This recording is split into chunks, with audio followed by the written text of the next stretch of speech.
Welcome back to our show. You're listening to Brashonomics. I'm Ben Brashin, and a lot of people are fighting through the New Year's resolution. What's it been, like 10 days now? I bet half you people out there who want to go to the gym every day are probably not kicking on that one. I hope you are, but not to be, too loose, but I bet you're not. A lot of people may be considering selling their house. You know, if you are a homeowner, at some point in time, pretty much a price would always make you a seller. I mean, if you're a homeowner.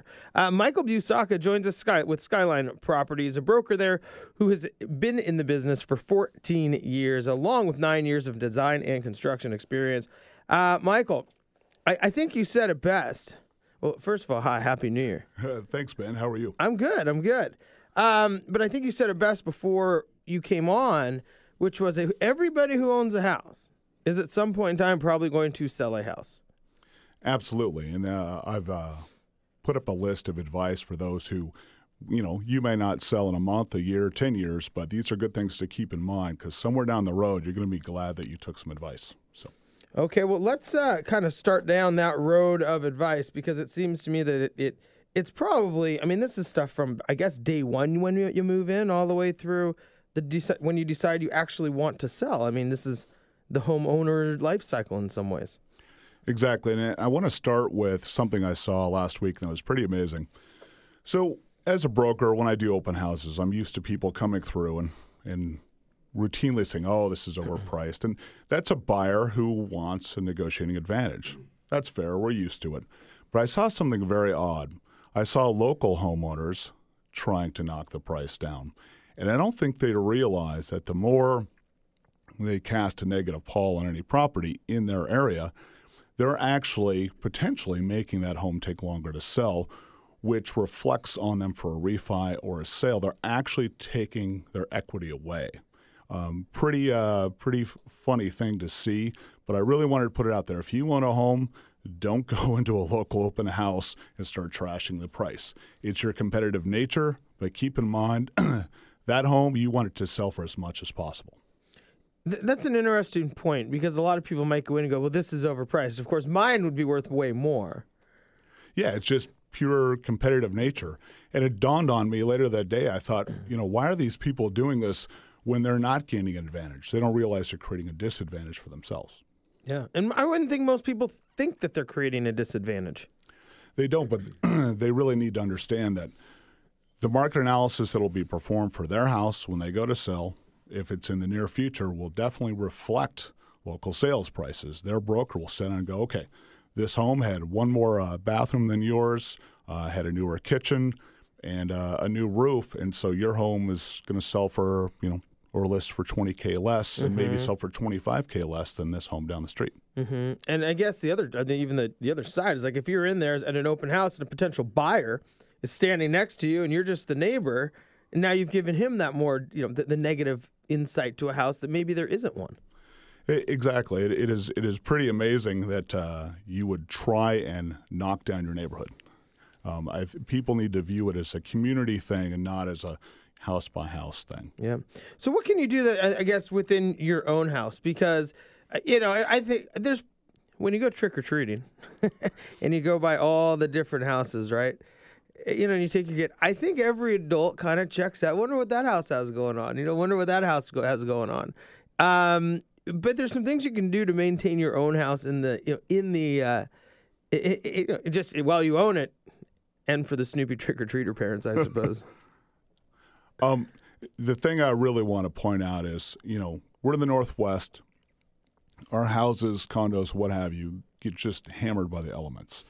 And you really need to be on any flaw in your exterior, any place that'll let water in.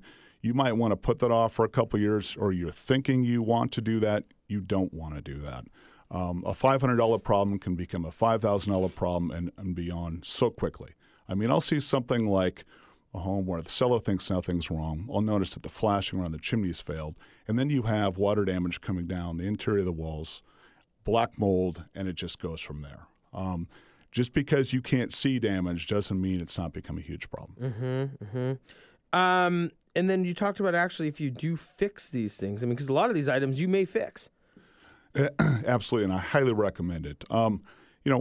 budgets are limited. You can't fix everything, but you do want to be on your paint, on your roof, on your flashing windows. Keep that barrier to Mother Nature intact. So if you do have a problem... And how would you know you have a problem? I mean, are there a lot of people out there who may think that think their house is fine and they really aren't? Or should be, I mean, with a basic visual inspection, should somebody be able to say, oh, you know what, there's probably some water issues there? Yeah, in this day and age, you have the internet. You can go on and just Google anything you want. Siding issues, paint issues, flashing failure, roof failure. It's all there. There's a ton of images that can be found. And this is a good way to go about it because if you get a siding contractor, painting contractor, roof contractor out there, sure, there's a ton of them are reputable, but there's a few who would be motivated to have you replace something sooner than later or sooner than it may need to be done. So to get that element of trust, highly recommend doing your research on the web. So if you're doing your research on the web, then I guess you're kind of just looking for things that are available or videos that you can watch that maybe then you can match up. I mean, that would make the most sense, right? Okay, looks like a failing chimney flashing, and now you can kind of visually see if that's how it works. You had talked also a little bit about, if should you get an inspection then? I mean, could you have somebody else out there to look at it? You can get an inspection, but I would recommend having a contractor come out and look specifically at big things. Like I said, siding, roof, windows, furnace. Don't get a whole house inspection. I highly recommend that. Here's why. When you're a homeowner and you get a whole house inspection prior to sale, you now have to disclose every last tiny flaw that came around the inspection report. So your 5-page seller's disclosure form is going to look like a war zone. And most seller's disclosure forms usually show 2 or 3 flaws. A buyer's going to see that as the norm, and then they're going to see yours that'll look like just a sea of ink. So be advised. A sea of ink, right, of inspection flaws. Be advised, you will have to disclose all of that. So you don't want that much knowledge. Or fix it, I suppose. Or you could fix it. I mean, if you really wanted to be that proactive, but most homes have a major laundry list. I mean, you don't want to disclose every last outlet that's wired incorrectly, every last tiny bit of water damage. That could get ugly quick. Michael Busacca joins us. So those are some good things about, your neighbor's house, I suppose, and your own house. What about, I mean, a lot of people are just maybe online, they're walking through a neighborhood, they're seeing houses for sale that are in the area. What is kind of your take on that and what people should be doing as a homeowner in that community?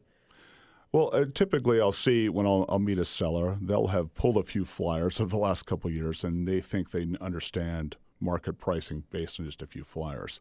If you're really going to try that, I recommend doing this. Pull a flyer, then go into an open house, take a very careful evaluation, be honest about how your property compares with it, and then once that sale closes, call that listing broker. Say, hey, what did this actually sell for, and why do you, the professional, think it sold for X amount? And what should they say? Well, the broker should detail, carefully why it sold for, let's say, $30,000 less than an average property in the area. And maybe you have a home in an area where all the homes are built in 2005. They have 10-foot ceilings. Things look very impressive, but a home sold for less because it was built in 1982. All the trim and doors, everything looked quite stale. And then maybe the ceilings were only 8 feet tall. So if you just did a quantitative analysis of square footage, bedrooms, and bathrooms, you wouldn't see that differential. So quite often you need to talk to a pro to find out that X factor. We're with Michael Busacca with Skyline Properties. Michael, what about the prep for selling, though, too? Because shouldn't a broker be able to say, gosh, you know what, it sold for more, but you got to realize this was, anywhere from a complete flip to they put a lot of tender loving care into it right before it went on the market, to it was in pristine condition and didn't need any work. I imagine that prep has a lot to do with what you would get to. Absolutely. I recommend not only getting a realtor to come through months, heck, even a year before you go on the market, and get some advice as to where to put your money and where not to put your money. There's some things that are just not worth doing. Unless you live in an area like, say, Magnolia, where everyone takes pride in their landscaping, I don't recommend somebody spend a lot of money in landscaping. home buyers are so focused on getting that great house in the great area that if the yard's compromised a bit and they have to plant some flowers, they're over it. Yeah. Anything else? Also, you really want to have a stager come through, even if your home isn't vacant, and even if you think, hey, my furniture is good, having a stager come through and accent things with art, maybe different colored drapes, better lighting, just that professional eye coming through, you'd be amazed. That will help your home sell sometimes weeks quicker, and you can't sell a home too quickly.